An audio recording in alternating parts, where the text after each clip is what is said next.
tulips and his daisies, your favorite flowers lately. You think that I ain't listening, but you know I do. With your tulips on me, baby, my head starts getting daisy. Don't give me a flower, what I want is you. It happened on the day you put your hand in mine. You went up to my head just like a glass of wine. Girl, you sparked my attention like a firefly. Make me happy to be alive.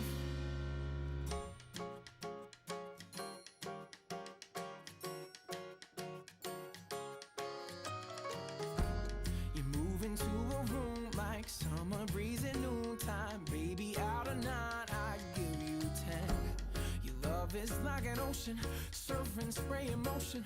Baby, I'm a diver and I love to swim. It happened on the day you put your hand in mine. You went up to my head just like a glass of wine. Girl, you sparked my attention like a fire. Great. So what out of 10 is our first experience? 1 out of 10? Yeah, like what out of 10? 7. 7 out of 10? It would have been 8 if I didn't Six. get my face touched. Mine. And though most of what I feel is hard to rhyme, ain't it good to know your boy gave it a try? Oh, a try.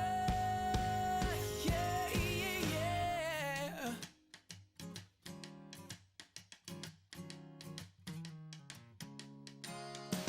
It take 1,000 colors just to paint your eyes. Like saving grace, they raise me up.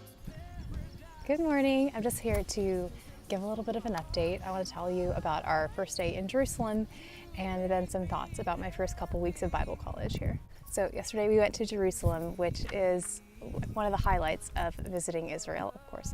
We wandered around the old city and some of the new city, and a couple of things really surprised me. One of the most impactful places was going to the Western Wall and praying there and praying for the peace of Jerusalem. I believe that's one of the reasons why America has been blessed, is because we support Israel, and I hope that we continue to do so. But one thing that I didn't expect in visiting Jerusalem was seeing the pushback against Christianity, and of course because the cross is offensive. We saw, you know, that lighthouse drama where it's the music, it's "You're all I want, all I need," and there was a bunch of Korean women who were acting out the drama, and there were some Orthodox Jewish boys, and they were covering everybody's cameras and saying, "No, don't believe this, like this is garbage," basically, and because they were impacted by it, and they could see that other people were drawn in. In the gas station, some of us were getting pushed a little bit by some Orthodox Jewish men, I think because they were saying like, "Oh, you guys aren't dressed correctly, you're not wearing skirts." And of course that's just like religion. It's not what God calls people to push people around because they see something different than you. And that's something that I didn't expect to see in Jerusalem or to see in Israel at all. But it was still a beautiful experience and really encouraged me to be praying for the people whose eyes are veiled and who can't see the Messiah yet. Also, a little update from our first couple weeks of classes. We finished our Life of the Messiah class through the Gospels, and my eyes are just spinning with scriptures. And I feel called more than ever to follow Christ and to take up my cross. And one of the nights after class, we watched the film Tortured for Christ. He's the, Richard Wurmbrand is the originator of Voice of the Martyrs. So if you haven't seen it, definitely encourage you to. But it was all about the persecution of Jewish believers in Romania, and especially anyone who was preaching Christ and not supporting the Communist Party. And one verse that they kept quoting was Galatians 2:20, "For I have been crucified with Christ. It is no longer I who live, but Christ who lives in me. And the life which I now live in the flesh, I live by faith in the Son of God, who loved me and gave himself for me." We don't have to be experiencing much persecution to be distracted and not living for Christ. Definitely in America, we're distracted by even just the modern church. The question I just ask myself is, if Christ lives in me, am I living by the Spirit?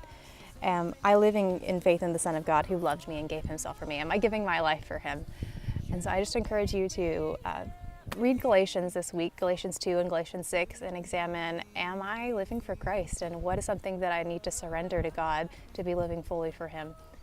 And also, one last verse, Isaiah 26:3, "You will keep him in perfect peace whose mind is stayed on you because he trusts in you."